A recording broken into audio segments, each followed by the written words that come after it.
We're starting the second half of the regular season. We're at the half pole, baby. We're at the half pole. We're going past the half pole. Here we go, coming down the three-quarter pole. Woo-hoo. There is no such thing as a half pole. Stick a half pole up your... Why would you bleep ass? Right? We said it live, and it's back on the show where we're going to say ass, shit, piss, damn, any other word that we feel like saying. Your lights went down during the intro. Was there a little issue in there? Was there a little power grid outage? I have no idea. I don't control those things. You know that. I didn't even know that. I didn't even notice they went down. That's what's funny. Were they behind me? They went down for a second? Is that what you're saying? Because the ones in front of me did not go down. Your side of the screen, because the monitor's in front of me down about a foot and a half, your side of the screen went dark. Gotcha. Okay. All right. Yeah. I have no idea. All I know is I walk in, and, most, TV studios are cool, right? I walk in here today, and the thermostat says 70. And it felt warmer than that to where, I'm hustling in here, whatever. But now you got to put makeup on. And I'm like, oh, gosh, I got a damn, half sweat here working up. So I had to take a few moments and fan myself with my notebook to cool off. Did you turn the thermostat down? That's the question. Because I know where it is in that studio. Yeah. I know where all the thermostats are in every studio. Yeah, we know. On Mondays, right. I go straight to, it's on 70 in there, too, in Studio I don't 3. get it. I go back and turn it down. Right, yeah. So I turned it down to 64, so hopefully it cools down here pretty shortly. It is. I can already feel it, so that's good. Now, I got to heat up my picks here a little bit because I'm a little cool the last 2 weeks. I don't like that. Well, we were 10-4. Last week against the spread, we're not doing very well. Right. But before we get to that, there was a special clip that I had hoped would make its way to Pete. I don't know if it did or not. Pete, did it make its way to you? A special greeting for Christopher? Wow. Have you gotten that? Oh. We're saving it for later. Never mind. Okay. I guess I didn't look at the whole outline, which, shocker. In my defense, I never do. Yeah. Okay. Right. So we have finished 10 weeks, and last week we each got 10 games, right? We had 4 disagreements. We split on the straight-up disagreements. And those are great. And that's good. And against the spread, I'm 6-8. Yuck. Chris was 5-9. Oh, I finally win in best bets. How about that? Right. 2 out of 3. That's what I was referring to. Anymore. That's what I was referring to. Versus spread, as I always tell you, I don't really care all that much about those totality in games. But the best bets, those games versus spread, I definitely care about those. So we're in a tight one right now. That does not even look like you. Is that really your face there? That's not as good. That's my head after I scored a touchdown against the Washington Commanders, then the Redskins, right? That's definitely my head there. But, yeah, you look a little weird there.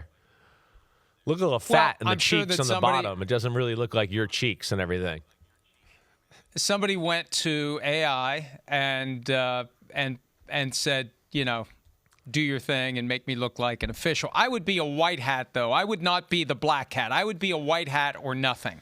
Put me in charge of the crew or leave me off of the crew. That would be my approach to officiating. Okay, so that's where we stand, and we move forward with Week 11. What was I going to say? Well, do you want to read the comments on there? We got comments in the rundown from people. No, you don't want to look. Yeah, they didn't look. They didn't do it for me. All right, your video. If you want to read them, you can. No, no, it's okay. Don't worry. It's all right. Forget it. I really had something good I was going to say. Don't you hate that feeling? I do. When you have something really good that you're going to say and you forget it, and then when you remember it, you realize it really wasn't all that good. I think you were about to say you want to promote the Florio and Simms draft pick'em pool and get this show on the road. Isn't that what you wanted to say right there? Let's go. Well, we do need to do that, and we do need to do that eventually. And here it is, scrolling down every week this season. You can play along with us. DraftKings has set up the free $1,000 Florio and Simms pick'em pool. Pick every game against the spread for a chance at a $1,000 prize pool every week. Download the DraftKings app, click on the Pools tab, and enter the Florio and Simms free $1,000 pick'em pool to make your picks.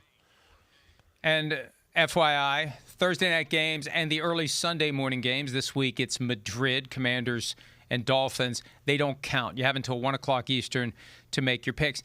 And I feel compelled to point out again, because now that I have taken a very strong and public stance about some of the issues with gambling, the people whose nests are feathered by gambling money will say, you have a picks podcast. You can't say anything about gambling. You pick games.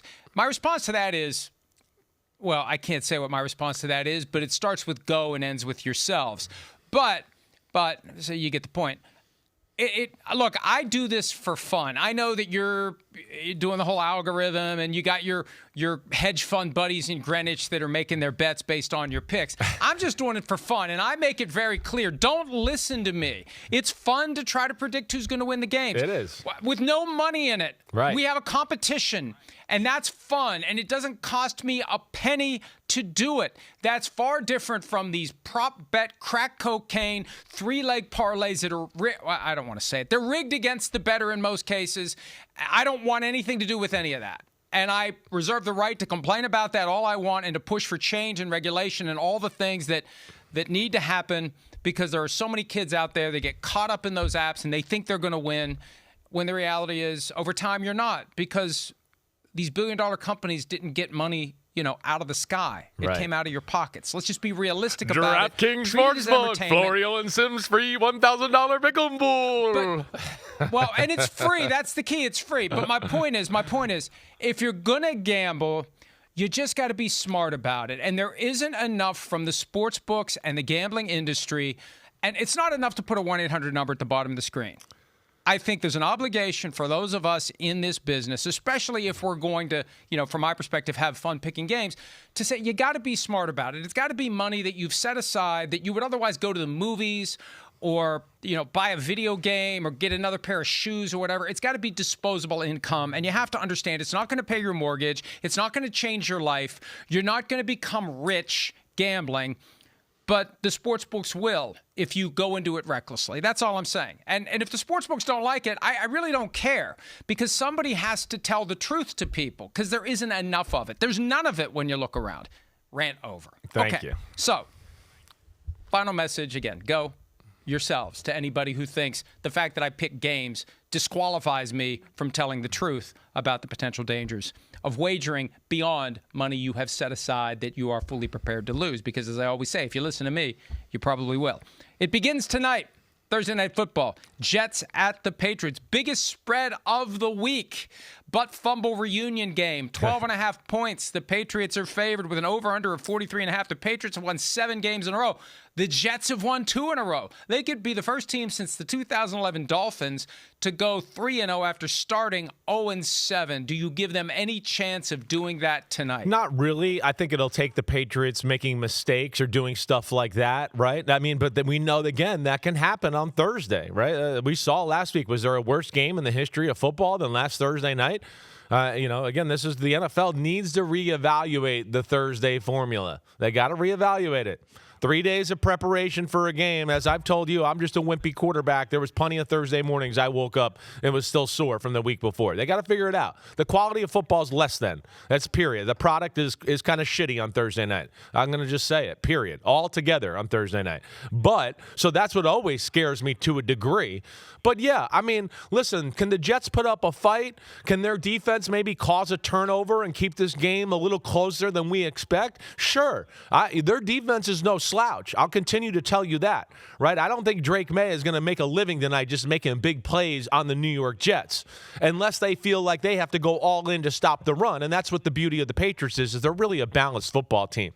They can make big plays. They can surgically destroy you and go on a 12-play drive. They have a little bit of everything. But, yeah, I'm taking the Patriots. I don't just trust the Jets offense. I mean, like you said, they've won the last 2 games. Last game they won with the 54 yards of passing, and 42 of those were on a screenplay to Breece Hall. That's not going to get it done. I have a hard time thinking the Patriots will let Breece Hall go off, who's the guy you got to watch out for. 27-10 Pats. I've got 30-20 Patriots. I'm giving the Jets the cover just because I think 12.5 is too much. The Patriots coming off of arguably their biggest win of the season. They go on the road to Tampa Bay, beat a Buccaneers team that had a week to get ready, an extra week because they were off in Week 9. And the Patriots get that win, and I think there's going to be a little bit of a letdown. They've got 3 straight winnable games before the bye. They should win the next 3 games. They should go into their bye 11-2, but you got to play them one at a time. And this is one of the realities of becoming a good team. There are going to be games you're supposed to win handily. Can you win them handily? You throw in the short week concerns. I think, and it's not a very thin needle to spread. 30-20, they win by 10. They don't cover the spread. Again, for amusement and entertainment only, Patriots win 30-20. But I agree with you. Who knows? Who knows what's going to happen, especially on Thursday night? Nobody knows. No. They got to make something like where, like we've talked about, whether we expand days of football through the week, which we're proponents of, right? I'd love to see football Tuesday. I'd love to see football Wednesday. Can they figure out a schedule as we go forward? Because I think we all feel like it's about to go that way. Where, the team that plays on Thursday maybe has a full week. Maybe didn't play to the Thursday or the Wednesday or the Tuesday or the Monday before. That's what we want. But again, we've just had too many games over the last few years where we just go, this is not the quality football we know to see on Sunday at 1 o'clock or 4:25 or, NBC 8:20, right? It's just not. And that stinks. And last week was the perfect poster child for that. And to reiterate the point that I made yesterday when we were discussing the Monday night game, Cowboys visiting the Raiders on that standalone platform, the same thing applies to this game. If you're going to have flexing that begins after Week 11, and for Monday Night Football it starts Week 12, Thursday night it starts Week 13, you better get the November games right before flexing kicks in. And why would anybody think the Jets were going to be good at this stage of the calendar? Why would anybody think the Raiders were going to be good by Week 11? Right. You got to get those games right because it's too early to flex out a team with a bad record. And we get a pair of 2-win teams in standalone games this week. They got to do a better job of that or flex earlier on Thursdays and or Mondays. Already we're into the flex window for Sundays. Okay, let's move on to Sunday morning from Madrid. First time ever, a game in Spain. The Commanders taking on the Dolphins. A rematch of Super Bowl 7 and 17, if I remember correctly. 7 and 17. Yeah, right. The Dolphins won the first one to cap their perfect season, and the Commanders, then going by a different name, had that 4th and 1 play, the all-time John Riggins rumble to the end zone. Crank up that diesel. That 27-7, right? John Riggins MVP, right? 27-17, excuse me. 27-17. That was the key moment, though. I remember watching it on a little 9-inch black and white screen in my bedroom. I was a senior in high school. Okay. 82% of the spread money is on the team that is favored. And who's favored? The Dolphins. Yeah. The lowly, woeful Dolphins who fired their GM 2 weeks ago. They're favored to win this game. Jaden Daniels still out. Marcus Mariota gets the start. Are you believing in the Dolphins after they thumped the Bills last weekend at home? You know what? I am. Well, I think, you look at it and you put it into perspective. The Dolphins have played pretty good football the last 3 weeks. I know they lost to the Ravens 28-6, but come on, let's go back to that game. Those are some self-inflicted wounds. They showed the ability to slow down Lamar and company. They showed the ability to move the ball on Baltimore. Yeah, but they lost a turnover battle 3-0, and they're not good enough to overcome that against a team in Baltimore who was healthy and, Lamar's first game back. But the game before that was the butt whooping of the Atlanta Falcons. Last week we saw what they did to Buffalo Bills. It's not luck. Miami's been playing better football lately. I'd pick Miami to win this game by a significant margin if there's just one thing that scares me, and it's that Dan Quinn's taken over the play calling this week. So there might be a little bit of a different, approach on the Commanders' defensive side of the ball. But I don't think it's going to be so different that I can pick them to win the football game. No, not right now. I mean, Washington's defense stinks, period. I don't care who's coaching it or what. There's just not enough talent and good players, and the scheme itself is just to me. And we're seeing Miami, they're showing the ability to run the ball and be a little more consistent and patient with it. They're throwing the ball pretty efficiently. And the thing I'm really impressed by watching back last week on film was the Bills game. Their defense. Their defense is playing some ball right now. So, yeah, can the Commanders make a few plays? Yeah, sure. But I feel like the Commanders are on the way down. The season's over. They're done. Chalk it up. I'm going to take the Miami Dolphins 24-17 in this one. Oh, we almost had one right out of the gates. I got 23-20. Sorry, 23-20, the Dolphins in this one. So they get the slight cover by a half point. But, yeah, I have more faith in the Dolphins right now. I mean, that's really what it comes down to. Both teams have had disappointing seasons, and the Commanders are just in the process of the wheels coming off. The demoralizing home loss to the Lions. They don't have Jaden Daniels, and I know there's hope he's going to be back sooner than expected. At 3-7 in the NFC, it's over. It's over. Yeah, definitely in the NFC. If you run the table, there's no guarantee you're getting in. Exactly. That's right. We talked about it. I mean, the NFC right now, we sat there yesterday and discussed this, right? 6 out of the 7 teams in the playoffs that we look at they can win the Super Bowl. I mean, that's how good the NFC is. So, yeah, it's over, in my opinion here. All right, we move to the 1 o'clock Eastern games on Sunday, and we start with the Carolina Panthers, who squandered an opportunity to get to 6-4 by losing at home 17-7 to the lowly Saints. They take on the up and down and all over the place Atlanta Falcons. The Falcons are 3.5-point favorites coming off of their overtime loss to the Colts in Germany, 42.5 over-under. Which Falcons team shows up for this game? Well, I think it's all about one thing. I mean, can they stop the Carolina run game? Can they just, contain it? They don't even have to stop it. It's just, don't let it go off for 150 or more. If they can keep it under 150, I believe they can win the football game. And I'm going to play that angle here. They're at home. This is last-ditch effort. The season's over if they lose, right? They'll be done. So this is one that I look at to go, yeah, there's going to be a little bit of a different urgency and feeling within the building this week. I look at that, and then, if they can just contain and get Bryce Young to throwing the ball down on that surface, the field turf, in the dome and all that, yeah, as I always say, I just don't know if I trust the Carolina Panther offense, especially in the pass game, to get it done if the run game isn't working. So from that standpoint, and I think I'm just going to play the human element here, I'm going to go Falcons 23-20. So, yeah, I don't have them covering the spread. I'm shocked to see they're favored by 3.5, honestly. I've got this one 23-17. And this is the time of the year, I think, where the psychological factors become more prevalent. You look at what's going on in Atlanta. They've got the capacity to play good football. They also have the capacity to urinate down their legs. Yeah. But I feel like between the two teams, the heat is more likely to rise on Raheem Morris, the head coach, and Terry Fontenot, the GM, than it is right now on the Panthers, because the Panthers have already exceeded expectations. That's right. And they're 5-5, and nobody expected them to be 5-5. It is greater desperation time for the Falcons.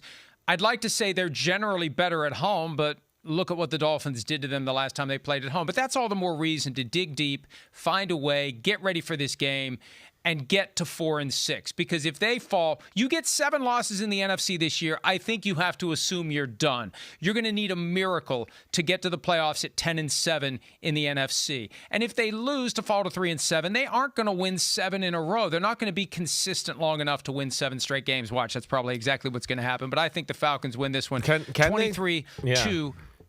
Go ahead. What? 23 you said 23 what? 23-17. 23-17. Sorry, I didn't No mean bingo, bango, bongo yet. But it was close, though, there. But, yeah, this is one that scares me because I feel like I don't love to play the human emotion element and all that. And you look at Atlanta, I mean, they got to sell out to stop the run. They really do. I mean, if you're watching film in Atlanta right now and you're going, wait, the 49ers ran it down their throat. The Miami Dolphins the week after that ran it down their throat. The New England Patriots, right after that, they kind of did whatever they wanted throughout the football game. And then the Colts last week, we know, almost set freaking records over in Germany. Right? So that's where I worry about them. But I'm going to play that this last-ditch effort gets it done for them. But I'm not betting on it, I tell you that much. Well, and another factor that we still are, there aren't enough data points to really understand the trend, but playing in Germany, flying home, and playing another game, that adds an extra burden to the Falcons that we'll see whether or not it affects there was a them point on that I Sunday. almost flipped on the run there. I almost flipped it before I started. That's how, uneasy I am about this one. Tampa Bay Buccaneers, after losing at home to the Patriots, go to Buffalo to take on the Bills, who were thumped, as we previously mentioned, by the Miami Dolphins. Both teams really need this one. Buffalo needs it more. Bills are 5.5-point favorites with an over-under of 48.5. Should be a great game. This is one of the games that could have been moved to Thursday night or Monday night in lieu of the games there. Right. Who do you like in this one? Yeah, I mean, big-time football game here, right? I mean, I think what you look at here is you start to worry about, wait, we lose this football game. Will we win our division? Will we be a top seed in the playoffs, right? Those are the things you start to worry about because I think we both agree that these are playoff caliber football teams, right? But at the same time, I think there's a few things. First off, hey, I do trust the Bills' culture and what they're all about, and I don't think they're going to be happy with the way they played and being back home in Buffalo and all of that. Yeah, I, of course, always give them a bump in that department.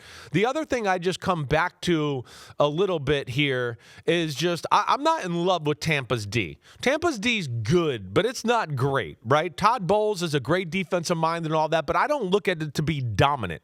They have some dominant run stoppers, and they can clog some holes that way. But as we saw last week, I mean, big plays in the pass game, I think they're there to be had against the Bucs in that defense. And then the other thing I look at right now that just, as I always say with Buffalo, is you got to be able to run the ball on them to scare them. And I don't know if I feel like Tampa's good enough at running the ball right now to really compromise Buffalo like we know it can be compromised, to the extent where now it's like, Emeka Buka's one-on-one. They got nobody that can cover him. Watch out. So I think with all that together, right, I'm going to take the Bills here, 28-24. I am. I think the Bucs are missing a playmaker really on both sides of the ball right now that don't make them quite up there with the cream of the crop of the NFC.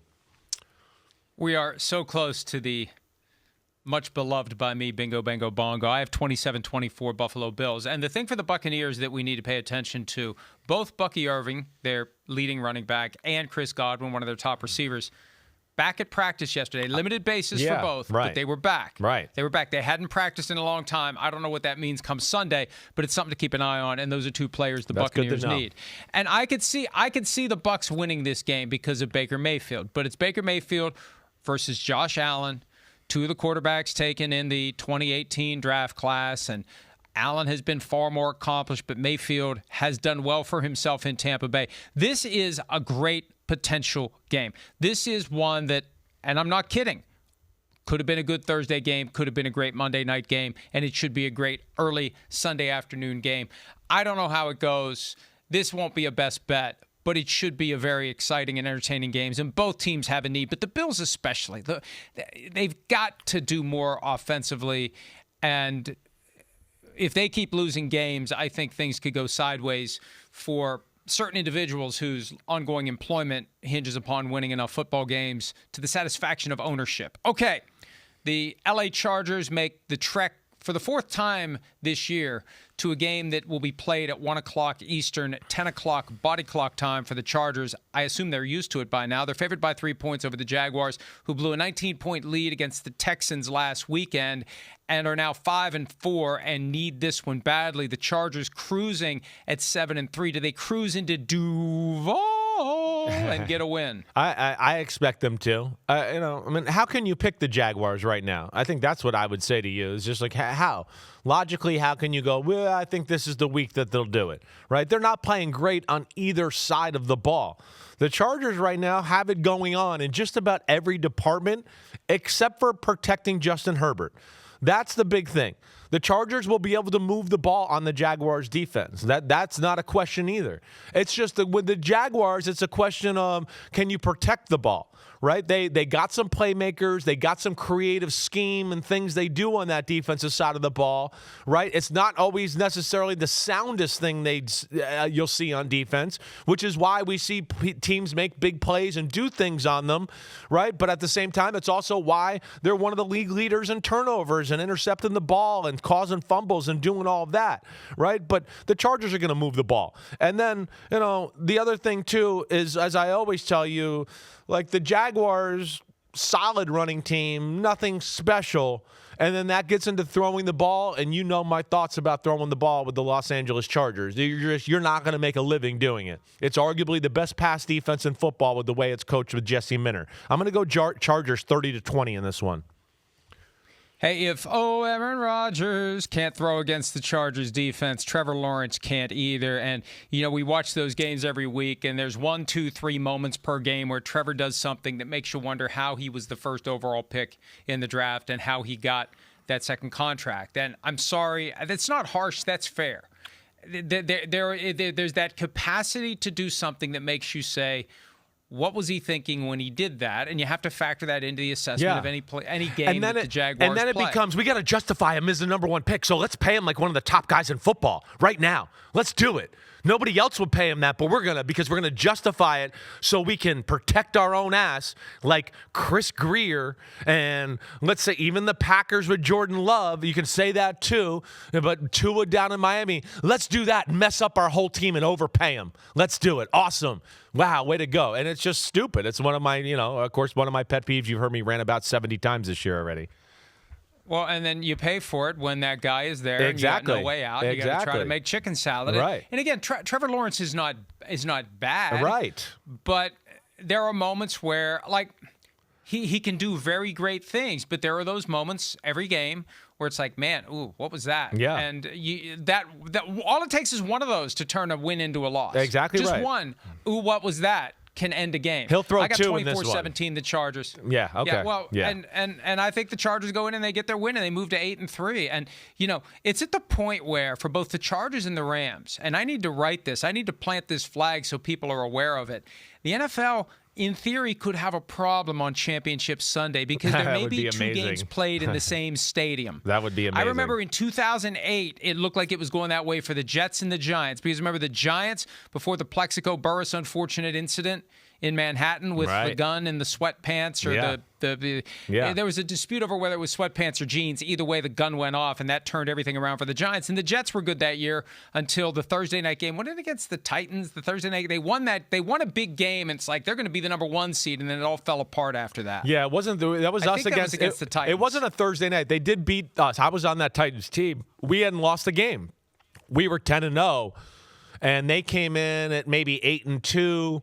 And beat us there, right? But yeah, you're right. That was Brett Favre and company, and you thought it might do it. Listen, there was a scenario like that in 1986 between the Giants and the Jets too.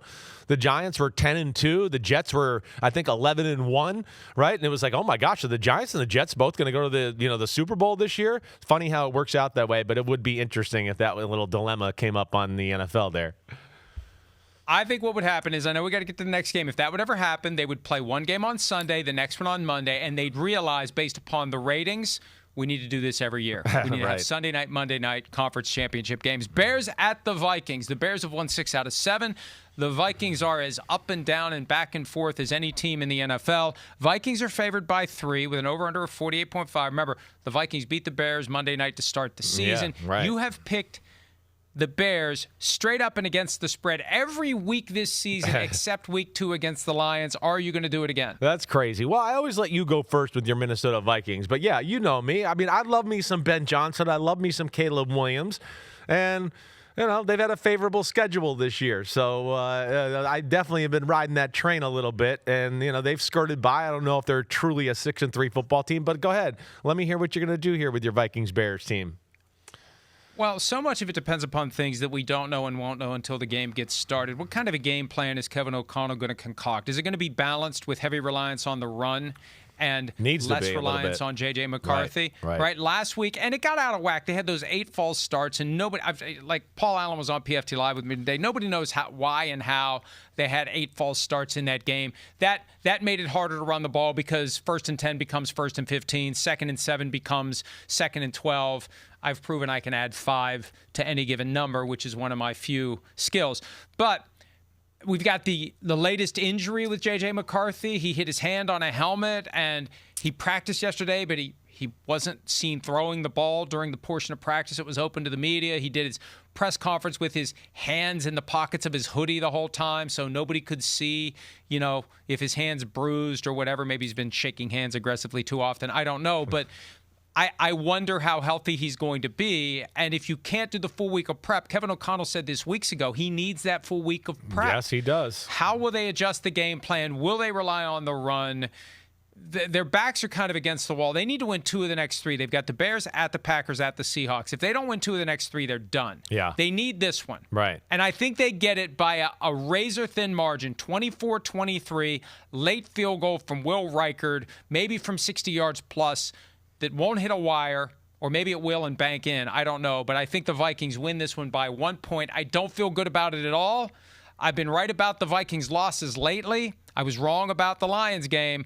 I think this one, They need it too badly. They're going to find a way to make it happen. Yeah, I mean, I'm actually surprised. I can't believe we're chalk here so far. I did not think you would take the Falcons. I definitely didn't think you were going to take the Vikings in this football game. I'm also going to go with the Vikings here. Yeah, you know, well, the Vikings are going to move the ball on the Bears D if J.J. McCarthy can play. I mean, the Bears defense is not good at all. Right? The Bears had a shamrock, a horseshoe, and other objects up their ass to win that game last week. I mean, if Jackson Dart doesn't fumble, they're about to go up 24-7, and it's night-night. See you later. I mean, they're inside the 15-yard line. So, I mean, they were fortunate. They really were. And then, you know, the other thing is, you know, they're not playing great ball, I don't think, the Bears right now. Even on the offensive side of the ball, they're making plays, but I'm not going to sit here and go, oh, it's surgical and systematical. They're too reliant on Caleb make a play, wide receiver make a play, do something of that nature. I don't think Brian Flores and that defense in Minnesota is going to let that happen. And with the Vikings being at home and desperate, yeah, I'm going to go Vikings 27-23. Wow. All right. Well, there you go. You got the Vikings covering, too. I wasn't willing to go that far. And by the way, when you mentioned other objects, I had a flashback to that great scene in Jaws where they cut the stomach of the shark open and they pull out like a license plate from Louisiana and a shoe. Yeah, like there's a lot of stuff up there for the Chicago Bears. Okay. The Green Bay Packers, after a dreadful offensive performance on Monday night at home against the Philadelphia Eagles, they scored 20 points total in 2 home games, both losses, both to the Panthers and the Eagles. They go to take on the New York Giants with Mike Kafka in charge of the team and Jameis Winston, one of my favorite quarterbacks in the NFL because it's fun and anything can happen. The Packers are favored by 7. You haven't picked the Giants straight up or against the spread since week 1. Over under 43.5. Will the Giants get a Kafka-Jameis bump against a Packers team that's on the road, short week, and kind of struggling right now offensively? I don't expect it. I don't expect a bump. I think it's more of like, you know, gosh, what the hell, the season, oh my gosh, our coach is fired, holy crap, we blew another game. I feel like that's more the mojo here in New York right now with the New York Giants. I mean, the Packers' talent, as we talked about yesterday, right? It's still a Super Bowl caliber team from talent. They're not playing to that capability, that's for sure. The offense has to fix itself, right? You've heard me talk a little bit. They don't run the ball that well, right? They're not the same as they were last year or the year before running the football. And when they pass the ball, the only thing they're capable of is throwing the ball down the field. And if they can't throw the ball down the field, they can't do anything. There's no intermediate short passing game. You know, again, there's not a run game to really rely on. Without, you know, they lack scary weapons on the offensive side of the ball. Golden's not playing, right? Christian Watson's the only guy you're really scared of there. They need Jaden Reed back. But all in all, the Packers D is still awesome. I mean, it's awesome. And I think they have their way with the Giants, and Jameis in his first start. I don't expect him to be perfect and all that. Packers 28-17. I think Jameis is going to give them a kick in the ass. He might. I think the players are going to welcome it. I think he's going to be. We had clips of his press conference on PFT Live. He is so engaging, and I think that's the thing that's most amazing about him. He became extremely charismatic out of nowhere. Like before the past couple of years, other than the E to W moment, which was more weird than charisma. He didn't have that, and now he's got it. And I think he can have a very positive impact on the team. And I don't think it's enough to win, but I think it's enough to keep it close. I think the Packers win 24-20 because, you know, we didn't talk about this the other day. Maybe we did. I can never remember. But, hey, Matt LaFleur, I think we did talk about it. Matt LaFleur needs to start winning some games because Ed Policy's in charge now and didn't get a contract before the season. Has a contract that runs through 2026. Policy has said he's not a fan of lame duck coaches. They need to win. Yeah. They need to win because it's gone the wrong way. Well, they expect Super Bowl type of team, so the expectations are high, and they're not delivering so far. So I hear you there. Just shows you how meaningless the early weeks of the season are. They go 2-0 with a game on a Sunday and a Thursday, and they got guys saying, we're going to go undefeated. And since then, they're 3-3-1. Okay, Bengals at the Steelers, a rematch of that great Thursday night game from a few weeks ago where the Bengals pulled out all the stops and beat the Steelers. Pittsburgh is favored by 5.5, over under a 48.5. I have a 4-game losing streak in Steelers games. 4 games. So I have completely lost Pasta my and meatballs. barometer. Yeah, right. I don't know what's happened. I don't know what's happened. I feel like I'm know, on it a little better than you. I do know this. I do know this. If they lose this one, they are done. They're done. If they lose to the Bengals and Joe Flacco comes back to Pittsburgh, the town he was run out of by Tyler Palko 20 years ago. If they lose this one, they are done. Which tells me they're gonna, it's gonna be the game that we should have seen coming a couple of weeks ago against the Colts. There's gonna be a special teams play here. TJ Watt's going to make a sack there. They're going to harass Joe Flacco. They're going to be loud. The turf is going to be not conducive to Jamar Chase and T. Higgins running all over the place because Pitt plays Notre Dame the day before. I think the Steelers desperately need this one. I'm trying to get that barometer back. Steelers 28-20 over the Cincinnati Bengals and essentially push them out of the mix because they're kind of in the mix in the division now. I know they are. They're kind of right there. Right. This one is going to push them out. Yeah, push them out. Maybe push Joe Burrow to his senses to go, I'm going to sit the rest of this out and not get back for the last few weeks of the year and maybe hurt myself even worse, like all of that. We almost had a bingo, bango, bongo. I'm going 27-21 Steelers, but it's a scary game. It will not be a best bet for me. I don't trust the Steelers by any stretch of the imagination.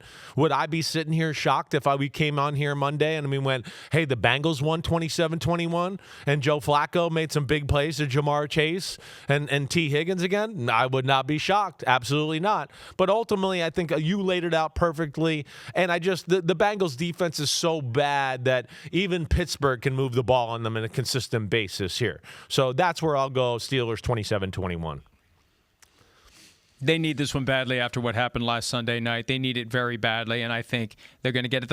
The last game in the early window, the Houston Texans travel to Nashville. They're favored by 6.5. The Titans were off last week. The over-under is 37.5. It's the lowest of the week. Man, it's weird to see a touchdown spread with an over-under that low. But, hey, the Texans, they erased that deficit last week. Davis Mills having the full week to get ready. Yeah. It ultimately made a difference. C.J. Stroud didn't practice yesterday. I know. Davis That's Mills scary. is banged up. Right. I don't know who it's going to be this weekend. Either way, it's time to make our pick. Who do you like on Sunday, regardless of who the quarterback is? Yeah, I mean, I'm picking it as if one of those two are playing. Like, listen, if neither one of those play, don't listen to any of this. Because then I go, oh shit, I don't know what's going to happen on the offensive side of the ball. But I mean, here we go. Here we go. My take on the Texans, part 11. The Texans defense can win the game by themselves. I mean, yeah, that's how awesome they are. And the Titans offense sucks. We know that. I mean, can the Titans get to double-digit numbers score? Can they do that? I think that's more of a fair question. I think it'll be an ugly game. The Texans offense will slowly move the ball and score some points against the Titans. But can the Titans do anything against the Texans? I don't know. I really don't. I'm going Texans 24-9. I've got the Houston Texans winning this one 17-13. And it's funny because the under's always attractive in a Texans game. And last week there were 65 total points. But yeah, well, they can't throw a pick six. They can't let up a punt return, right? They can't fumble the kick return. Like, I think the game goes that way, but it seems to be dumb crap that kind of happens outside of their defense there that messes up the under. You're right. Well, the thing Davis Mills told me after the game, because I said, you're down 29-10. What is being said on the sidelines? And he said Danielle Hunter kept telling him, our defense is good. Our defense is good. Right. And they didn't allow another point to the Jaguars in that game. Pop quiz. Yeah. And I didn't know the answer to this question. Pop quiz, asshole. If C.J. Stroud and Davis Mills can't play, who is the Texans quarterback? Oh, my God. You won't know it. If you don't know it instantly, you won't know it. No, you won't know I don't. Who is it? I know it, but I'm just not. Graham Mertz. Graham Mertz, right, out of Florida, right. I like Graham coming out. Yeah, Graham's got a little bit of like a Davis Mills, C.J. Stroud skill set to him, and actually probably has a better arm than Davis Mills, really. But, yeah, that's a good one there. Thank you for teaching me that one. All right, let's take a break. The late afternoon games, and there are some great ones this weekend. That's next on Chris Simms Unbuttoned and PFTPM Joint Mega Picks podcast. Well, our partner Chris Simms is a Texas guy, as you may know. Here's your chance. Talk your best shit to Chris Simms about the upcoming game between Georgia and Texas. Hey, I'll let those boys do the talking. I don't want to put any bad juju on them, but I believe in the dogs, and I'm excited to watch it. No horns down. You can't. Oh, horns down for sure. Oh, yes. Horns down for sure. That was Lad McConkey. I didn't think he was going to do it because he's trying to walk he's trying to walk the line, but now he won't hesitate to do that, baby. All right, well, let's have some fun. Let's make a little quick video for Lad on the way back. Hey, Lad, we're coming into town, the Longhorns, baby. We're going to kick that ass. Here we go, Longhorns. Text fight. Over one more win. Yeah, Texas fight. Yeah, Texas fight. Yeah, I'm pumped for it. Right. I mean, I need it. One, you know why I really need it? Because if the Texas loses, the Longhorns lose again, I mean, I just got to hear Maria Taylor on Sunday. That's really my biggest fear. I don't want to hear her. I don't want to hear her or see her text messages Saturday night. So that's where I really need my Longhorns to come through in a big way. All right, well, we'll see what happens. And you get to wear the jersey again and the hat and all that stuff. That was fun. Lad was awesome. Lad was awesome. We did that last night. It was offered at 8 o'clock Eastern on a Wednesday night, and it's like, good Lord. And my son was like, oh, you should do it. And I'm glad I did it because he's pretty cool, and we had some fun. Okay, late afternoon, 49ers at the Cardinals. San Francisco favored by 3 on the road. 48.5 is the over-under. 85% of the spread money is on the Niners. You are 8-1 when picking the winner of Cardinals games, which tells me more often than not you pick the other team. Are you picking the other team now? I am. I'm definitely picking the other team, right? I mean, last week, that game was, slightly concerning, I think, for the Arizona Cardinals, right? And I also think off of that, the 49ers can do some of that. It's a similar scheme. They're going to be able to stress them a little bit. Now, the 49ers are not the Seattle Seahawks. They're not nearly as talented as they are. We know that. But this is a Cardinals team right now where a loss like that last week, in a lot of ways, I look at it and go, man, that's kind of a heartbreaker. That's a crusher. Right? That's like, oh my gosh, what you almost start to look in the mirror and go, are we what we thought we were as a football team there? And, again, I think Jacoby Brissett and the Cardinals offense, they're going to be able to move the ball in the 49ers. The 49ers defense is nothing special right now. They just don't have enough good players throughout. And, offenses work, but all in all, I'm still going to take the 49ers. And, man, I got it right on the spread. I got 30-27 49ers. I'll go 31-27 49ers.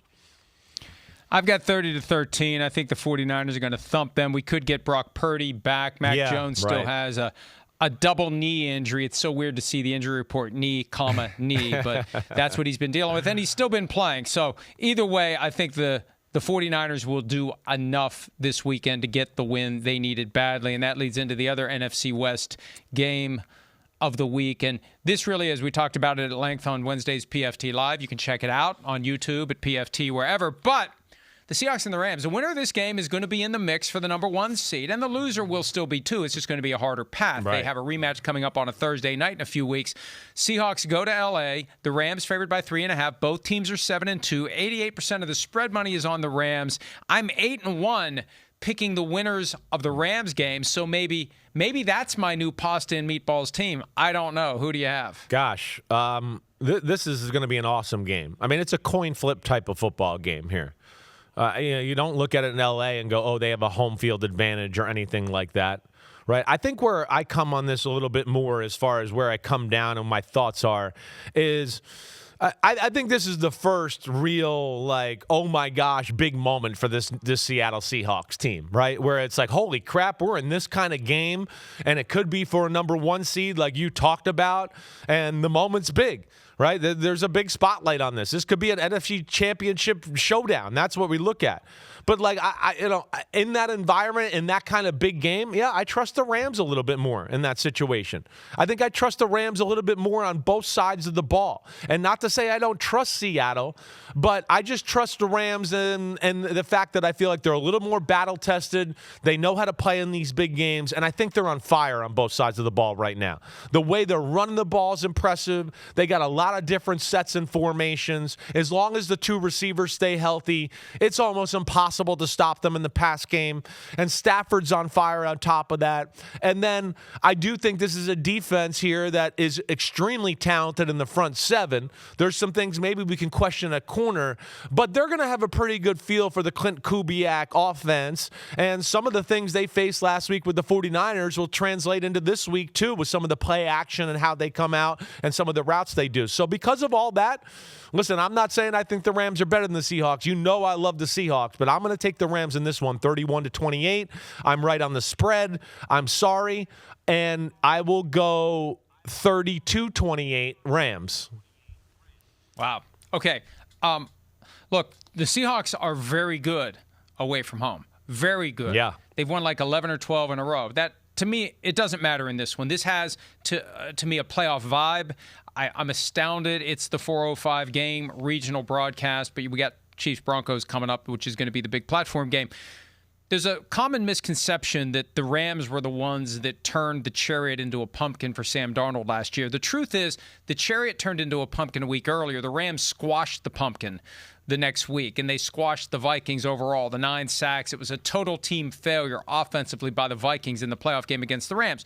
But it's going to be the first time that Sam Darnold has seen those helmets. It's going to be the first time he's seen that defense. And that is something that makes it the biggest test so far for the Seattle Seahawks. And with you. It's not that I don't think they're up to it. It's just the Rams are good. The Rams are. Matthew Stafford is hotter than anyone right now. 19 touchdown passes, no interceptions in the last 3 games. They're going to keep it rolling. They're going to keep it moving. I'm a little concerned about Devontae Adams. He's got that oblique injury. He didn't practice yesterday, but I still think they'll be fine. 30-24, maybe even in overtime. I don't know, but I think the Rams get it, and it sets the stage for a hell of a rematch on a Thursday night coming up in Seattle. All right, next up on the docket in the late afternoon, we have, I'm buying time as Ravens I scroll, and Browns. The Ravens at the Browns. Right. What's that one like? That should be a 1 o'clock game, but regardless, we'll be paying attention to Seahawks-Rams and Broncos-Chiefs. The Ravens are favored by 7.5. They're moving in the right direction. They go to Cleveland, and look, Cleveland is a different team at home. They play better at home. Yeah. They've lost a bunch in a row on the road, I think 11 or 12. They are facing a 39.5 over-under. 82% of the spread money is on the Ravens. I am 8-1 when it comes to picking the winner of Browns games, which means that, I typically pick the other team, and the other team typically comes through. Right. Who are you picking in this one? Yeah, I mean, I'm picking the other team. I'm picking the Ravens, right? Again, is it scary? It's always scary in Cleveland with that defense, but Baltimore, I think they realize where they're at and with the stakes and everything there. And, it won't be easy for Lamar and company against that Cleveland Browns defense, as we see. I mean, they can do it all. But this is a high-functioning offense, and it's another week of Lamar being able to get healthy. And like we talked about on Monday, I don't even feel like he went 100% running last week against Minnesota. I think he's been very careful with where he decides to test that hamstring. But ultimately, the biggest thing here and why you pick the Ravens is, are you really going to pick the Browns offense to move the ball? That's what I would just question anybody out there. I mean, I've seen enough from Dylan Gabriel. That's what I can tell you. I can tell you that I don't think Dylan Gabriel's a starting quarterback in the NFL, and they need to start looking at other options. I'll even say that too. I mean, why would you not try Shedeur Sanders at some point here in the near future? It's the same results week after week with Dylan Gabriel. I don't look at it and go, "Ooh, it was close. Ooh, watch out. They're about to explode." No way. 28-13 Ravens. Lamar Jackson didn't practice yesterday with a knee injury on top of the hamstring injury. So they've expressed optimism he'll be able to play, but this is the team that had to do the Saturday edit to an injury report. So who knows whether we're getting the straight dope from the Well, I feel like now Ravens you're going to get the Lamar. over, they're going to you got a scratch on your knee? We're going to put it on the injury report. So you're going to hear about anything out of Baltimore now, right? I still feel like this is going to be one of those games where the Browns find a way to dig deep and keep it close. At home, they are better at home. 21-17, the Ravens win. Ravens win, but they're not going to cover. That's my take on that one. All right, the big game of the afternoon. One of the other big games of the afternoon. I mean, there are a lot. We've had some Sundays where it's like, yeesh. This is Can we have like 5 windows on Sunday? This is an incredible game at 4:25. The Kansas City Chiefs coming off of their bye week. They're at 5-4. They lose another one, they're in trouble. The Broncos have won 7 in a row. They're 8-2. They were very sluggish offensively at home last Thursday night against the Raiders. The Chiefs are favored. Think about that. The Broncos have won 7 in a row. The Chiefs are 1 game over 500, and they're favored by 3.5 with an over-under of 43.5. 89% of the spread money is on the favorites in this one. Who do you have, Chiefs or Broncos? I've gone back and forth. I understand why the Chiefs are the favorites. The Chiefs, I think, match up well with the Broncos. Right, here's one where I think the big question of the day is just the Broncos offense and what can they do there. It's all going to come on them because I think it's going to be a defensive struggle type of football game. Of course, I don't expect the Denver Broncos to be able to move the ball consistently on the Broncos defense either, right? I mean, as we know, the Chiefs, they run the ball a little bit, but they don't run the ball enough to make you really worry about it. Everything about them revolves around Mahomes and the pass game and just executing off of that. So that's where I guess I trust Mahomes in that offense more than I do Bo Nix in that offense right now. Right? I think if Mahomes just plays clean football off a bye week, we know about Andy Reid. I think they realize, damn, you lose this game here, it's going to be hard to win the division. I mean, not only are you going to have to almost win out, you're going to have to hope for help. You lose this game right here, you're on the road in the wild card round. That's where you're kind of at. I mean, I know it's not definitive, but you're certainly close to that. I'm going to take the Chiefs. I'm going to take the Chiefs in this desperation right here. Feels like the Broncos have squeaked by a few times this year when they didn't deserve to. The thing that makes me hesitate is I go, the Broncos win the close games usually this year, and the Chiefs have not. But I'm going to play the other way here in the championship demeanor of the Kansas City Chiefs, 23-20. 24-17 Chiefs. So you have the Broncos barely covering. Yeah. I've got the Chiefs covering. And you came so close to saying help for hope instead of hope for help. You came so close. I know when you, just from your demeanor, I know when you're catching yourself and correcting yourself, you were so close to saying help for hope. All right, that would have been a good one. Opportunity lost. Okay, but we're on the same page. The Chiefs desperately need this one. We desperately need to break. We look at the primetime games for Week 11 when Chris Simms Unbuttoned and PFTPM. Joint Mega Picks podcast continue right after this. DraftKings Sportsbook is an official sports betting partner of the MFL, and new customers can bet $5 and get $300 in bonus bets if your bet wins. Download the app and use promo code CORNERBACK when you sign up. DraftKings Sportsbook, the crown is yours.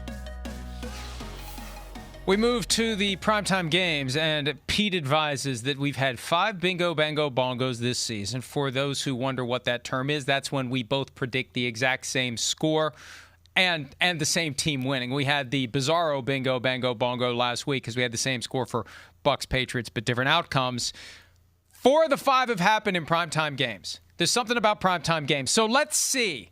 We'll be in Philly. I'm taking a copy of Big Shield to put on the bench for A.J. Brown. I love You're it. going to create a diversion. Right. You're going to get Big Dom's attention, and I'm going to slip it over there so he can read it during the game.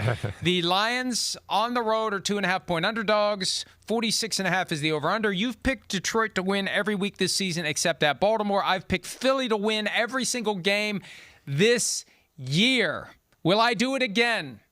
Will you pick the Lions again? Go ahead. Yeah, I can't wait for this game, right? This is, as you heard me say, the ultimate barroom brawl type of game.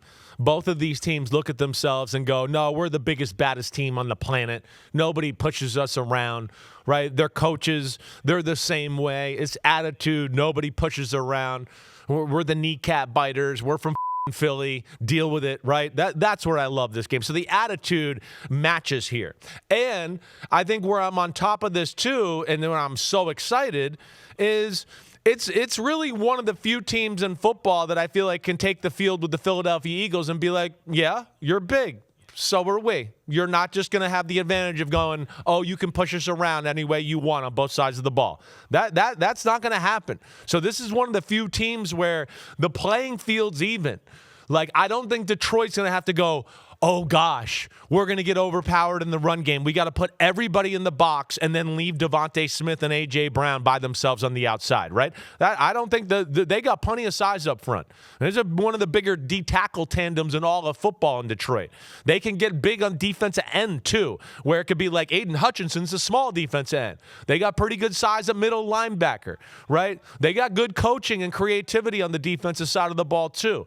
So, again, that's where it's going to be awesome.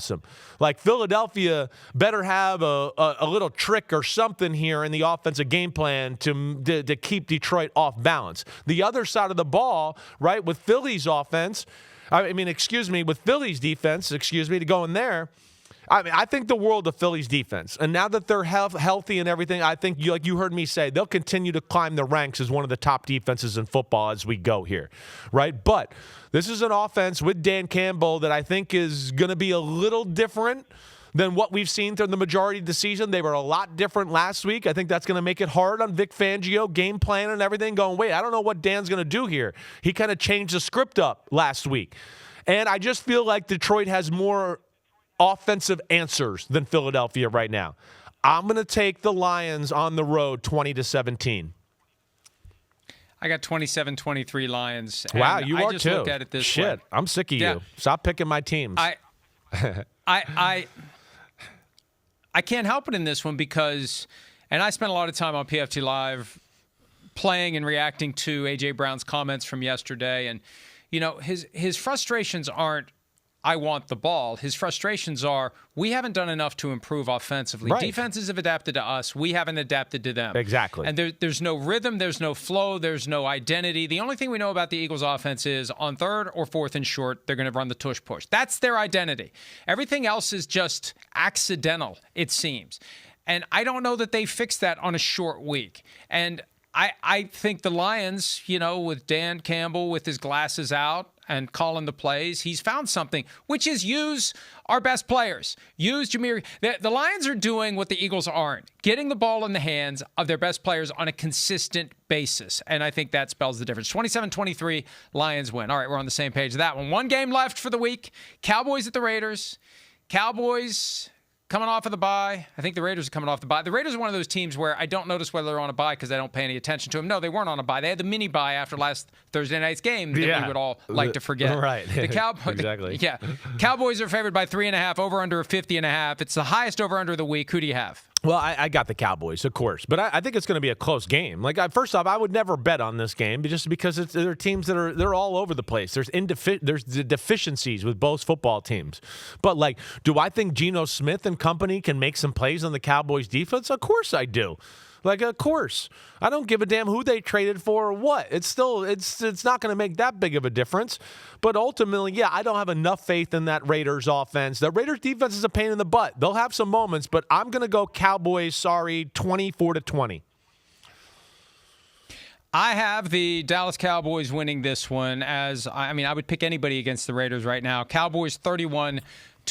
And look, we'll watch the game. It's on TV. We're getting closer to the end of the season. I'm not going to complain that we have football on TV. They could just give us a better game, especially with all these great. It's glaring this week with all these great games. They could give us a better game. But the Cowboys 31-20, and they kind of try to pull themselves back into it, but it may be too late. All right, we'll take a break. When we return, best bets and Folsom Prison Blues on Chris Simms Unbuttoned and PFT PM.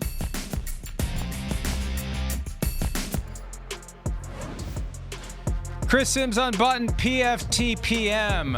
We have no disagreements straight up this week, but 7 against the spread. The Lions are the only upset winner that we picked. We now select 3 best bets. Go. Yeah. I'm going to go with the Chargers. I'm going to go with the Chargers with the -3, right? I don't like the matchup for the Jaguars. The Jaguars are not playing good football. I don't trust Trevor Lawrence to throw the ball against that Chargers defense. I think they're awesome in pass defense. And Herbert and company are on fire and awesome. And there's big plays to be had there against that Jaguars defense. I have a consultant this week for my best bets. Can I use a consultant? Sure. Can I use whatever you want? Can I use my consultant You're funny. this week? Yeah, of course you can. Okay. Phil, what should I do? You really want me to agree with your large-headed son? Okay, Chargers for me. First one, Chargers. All right, Chargers. All right, ask Phil what he thinks about this because I'm taking the Packers with the -7. I'm going with it. Yeah, I know, but yeah, I like the Packers, and the Giants' week was weird. Phil says you have too little faith in the New York Giants. I'm taking the local team, the pasta and meatballs. Is that okay, Phil? Is that okay? Is he nodding or shaking his head? I can't tell. Give me the Steelers, giving 5.5 to the Bengals because they desperately need this one. All right. Well, I thought about the Ravens. I am a little scared about Baltimore and Cleveland and we've seen Cleveland play good at home, and their defense give them issues here. I'm going to go with the Texans. I'm going to ride the 6.5. The Texans are favored. Take that. I have them winning 24-9. I'm going Houston Texans. What do you think of that, Phil? Phil's not sure. He's a dumbass. He's a dumbass. He's a shithead. I'm going to take the Lions because I did the same thing Monday night. Eagles were 2.5-point underdogs in a game where I thought they should be favored. Lions are 2.5-point underdogs in a game where I think they should be favored. I'll take the Lions. Okay. Folsom Prison Blues. This is a little tougher this week. I want to take the Jets, right? The Jets are going to lose. Can I do that? Are we allowed to pick tonight? I'm taking that one. You can sure. Yeah, I think that's the most obvious one to me. All right, I'll ride with the Steelers. See you later. Wow. Look at the big See you, big you little big Eat more squirrel. See ya. Eat more squirrel. All right. See ya.